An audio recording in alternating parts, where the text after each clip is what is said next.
नमस्कार, मैं हूं कुमार अनिल। महात्मा गांधी की आत्मकथा सत्य के साथ मेरे प्रयोग, इसकी 99वीं कड़ी लेके मैं उपस्थित हूं। वकालत पेशे के बारे में कहा जाता है कि इसमें झूठ के बिना काम नहीं चल सकता है। सत्य को झूठ साबित करना और झूठ को सत्य साबित करना, यही वकालत का अर्थ बताया जाता है, यही वकील का काम बताया जाता है। तो इस धंधे में गांधी जी थे, वकालत कर रहे थे। तो वो कैसे कर रहे थे, इसी पर हम बात करेंगे। और गांधी जी के बारे में ये तो समझ ही सकते हैं कि वो झूठ नहीं बोलते थे और झूठे मुकदमे नहीं लेते थे। और इस मामले में वो दक्षिण अफ्रीका में अकेले ऐसे वकील थे जिनके बारे में ये प्रतिष्ठा थी, सब लोग जान गए थे कि ये झूठा मुकदमा नहीं करते हैं। इनके वकील अगर गलत हो तो वो मुकदमा ये लेते ही नहीं हैं। ये वही मुकदमा लेते हैं जिसमें वकील का पक्ष जो है वो सत्यपूर्ण हो, वो झूठा नहीं हो। तो और इसमें कई घटनाएं, ऐसी रोचक घटनाएं हुई इसके कारण, और कई बार परेशानियां भी हुई, लेकिन सत्य के साथ जो है वो रहने के कारण इनकी एक अलग तरह की प्रतिष्ठा बनी, पूरे दक्षिण अफ्रीका में बनी, जज के सामने बनी, वकीलों के सामने बनी। और यही नहीं, मुवक्किलों के सामने भी इनकी एक अलग प्रतिष्ठा बनी गांधी जी की।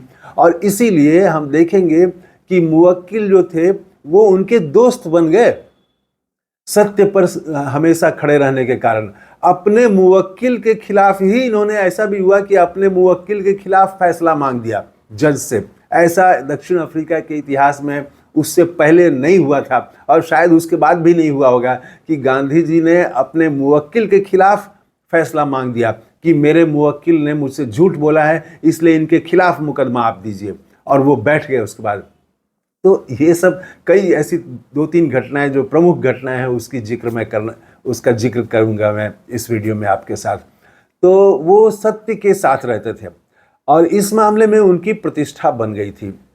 तो जो गलत मुवक्किल होते थे, जिनका पक्ष गलत होता था, वो इनके पास आते ही नहीं थे, और जिनका पक्ष सही होता था वही लोग आमतौर से आते थे। और ये भी कह देते थे कि भाई इसमें कोई ज़रूरी नहीं है कि जीत हो, हम हार भी सकते हैं, अगर आप ये समझते हैं तब मेरे पास आइए।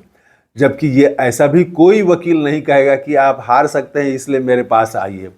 तो सब वकील कहेंगे, एकदम जीत का दावा दिखा देंगे, जीत का सपना आपके सामने रख देंगे कि जीत तो इसमें तय है, मुकदमे में आपकी, हम एकदम जीत दिला कर। और वो इस तरह से मुवक्किल को अपने साथ कर लेते हैं। पैसा भी खूब लेते हैं वकील, ये भी सब लोग जानते हैं लोग। लेकिन पैसे के मामले में भी गांधी जी जो हैं वो बहुत कम फीस लेते थे, और बहुत सारे लोगों से फीस नहीं लेते थे। अगर गरीब मुवक्किल है तो फीस नहीं भी लेते थे, और फीस उतनी ही लेते थे जितनी उनकी जेब खर्च की ज़रूरत थी। तो ज़रूरत भर ही वो फीस लेते रहे। तो इसमें कुछ रोचक घटनाएं हुई। पहली घटना तो ये हुई कि एक बार जो है वो उनके मुवक्किल ने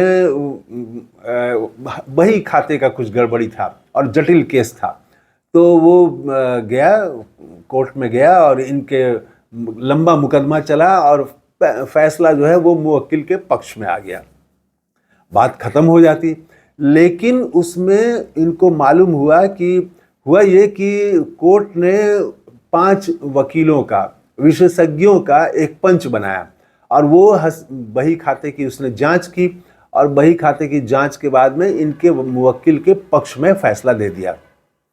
तो अब इसके बाद में लेकिन प्रतिपक्षी जो वकील था उसने फिर एक आवेदन दिया कि इसमें हिसाब किताब करने वाली जो कमेटी थी, जो पंच थे, उन लोगों ने एक गलती की है और इसलिए फिर से सुनवाई की जाए। तो गांधी जी के पास मामला आया, तो गांधी जी ने पूछा, देखा, तो इनको समझ में आ गया कि हाँ, ये पंचों की भूल है। तो गांधी जी ने कहा कि इसको स्वीकार कर लेना चाहिए कि ये पंचों की भूल है। तो उनके मुवक्किल ने कहा कि भाई ऐसा अगर हम स्वीकार कर लेंगे तब तो हम हार जाएंगे। तो उनका एक और बड़ा वकील था, तो उनसे कहा कि आप मेरे एक वकील हैं, उनसे आप राय ले लीजिए। तो गांधी जी ने उनसे भी राय ली। तो उस बड़े वकील ने भी कहा कि इसमें अगर आप गलती स्वीकार करेंगे तो हो सकता है कि पूरा फैसला ही आपके खिलाफ चला जाए। इसलिए ये कोई ज़रूरी नहीं है कि मुवक्किल गलती स्वीकार करे। आप क्यों स्वीकार करेंगे? मत स्वीकार करिए आप। तो तब आपकी जो जीत हुई है वो बरकरार रहेगी। लेकिन गांधी जी तैयार नहीं हुए। वो बोले कि नहीं, ये हमारी गलती है तो हम इसको स्वीकार करेंगे। और खुद उन्होंने जज के सामने आवेदन दिया कि ये पंचों के तरफ से ये भूल हुई है, ये गलती हुई है, और इसीलिए आप फिर से फैसले पर पुनर्विचार करें। जज तो पहले बिगड़ा, कहा कि आप चालाकी कर रहे हैं। तो गांधी जी की तरफ से तो एकदम कोई चालाकी का तो सवाल ही नहीं, वो तो एकदम सत्य के साथ थे। फिर जैसे जैसे वो उन्होंने अपनी बात समझाई, उसके बाद जज को भी समझ में आई बात, और वो इन्हीं के पक्ष में, मुवक्किल के पक्ष में ही रहा। कहा कि अब हम इसकी दोबारा जांच नहीं कराएंगे, ये भूल हो चुकी है तो हो चुकी है, और इसमें जो है फिर फैसला नहीं बदलेगा, क्योंकि फिर से पूरे केस की सुनवाई करनी पड़ेगी। और मैं अपने ये जो दोनों पक्ष हैं, इन दोनों पक्षों को नई परेशानी में नहीं डालना चाहता, इसलिए जो फैसला हो चुका है वही फैसला रहेगा। तो यहाँ एक हमने देखा कि भूल को स्वीकार किया उन्होंने। दूसरा एक मसला ऐसे ही आया जब उनके एक मुवक्किल ने झूठ बोला था, और गांधी जी के बारे में सब जानते थे कि कोई झूठा मुकदमा ये ले नहीं सकते हैं। और बहस के दौरान गांधी जी को ये मालूम हुआ, जज के सामने ये पता चला कि हमारे मुवक्किल ने ठगा है, झूठ बोला है। तो वो जज के सामने ही खड़े हो गए, और खड़े होकर उन्होंने कहा कि मेरे मुवक्किल ने मुझसे जानकारी छिपाई है, मुझे झूठ बोला है, मुझे ठगा है, इसीलिए आप इनके खिलाफ फैसला दीजिए। और ये बोल के गांधी जी बैठ गए। ये भी शायद वकालत के धंधे में ऐसा उदाहरण भी नहीं मिलेगा। उसके बाद तो पूरी अदालत जो है वो भौंचक रह गई, सारे प्रतिपक्षी वकील जो है वो भौंचक रह गए, जज भौंचक रह गए कि ये क्या। लेकिन इसी से गांधी जी की प्रतिष्ठा बनती गई। और अंत में एक और वो रुस्तम जी पारसी, तो वो काफ़ी परिचित थे, गांधी जी के एकदम सुख दुख के साथी थे, हर चीज़ घर की भी बात बताया करते थे। लेकिन एक बात उन्होंने नहीं बताई थी, वो जो भारत से सामान मंगाते थे उसमें वो चुंगी की चोरी करते थे, टैक्स की चोरी करते थे। उसमें कम माल बताते थे और कम टैक्स देना पड़ता था, और अधिकारियों से इनकी मिली भगत थी। लेकिन ये एक दिन भेद खुल गया और अधिकारी ने कहा कि अब तो हम आप पर केस करेंगे। तो वो रुस्तम जी भागे हुए आए गांधी जी के पास, एकदम रोते हुए आए, और उन्होंने अपनी गलती कबूल की कि ये मैंने गलती की है, और अब तो मुझे जेल जाना पड़ेगा, मेरी सारी प्रतिष्ठा खत्म हो जाएगी, और मेरा जीवन जो है वो एकदम बर्बाद हो जाएगा, मैं तो बर्बाद हो जाऊंगा, मुझे किसी तरह से बचाइए। और ये मैंने गलती की है, उन्होंने स्वीकार किया, और आगे से नहीं करेंगे।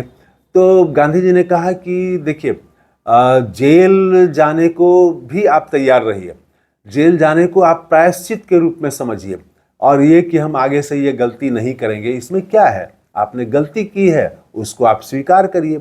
तो अदालत में स्वीकार करना और उसके बाद जेल जाना, तो अब इसके लिए तो वो रुस्तम जी एकदम से रोने लगे। तो उन्होंने कहा कि आप मेरे एक बड़े वकील हैं, उनसे मिल लीजिए। तो बड़े वकील से भी गांधी जी मिले। उस वकील ने भी यही कहा कि इसमें तो इनको जेल जाना पड़ सकता है, आप जो है ये स्वीकार मत करिए कि हमने ये चुंगी की चोरी की है। लेकिन गांधी जी ने तो कहा कि नहीं, सत्य को स्वीकार करना ही पड़ेगा। उसके बाद ये अपने तरह से गए और अधिकारी से मिले, तमाम अधिकारियों से मिले, और मिल करके जो कहा था जिस अधिकारी ने कि हम केस करेंगे, उससे मिले, और सारी चीज़ स्वीकार की कि हाँ ये गलती है।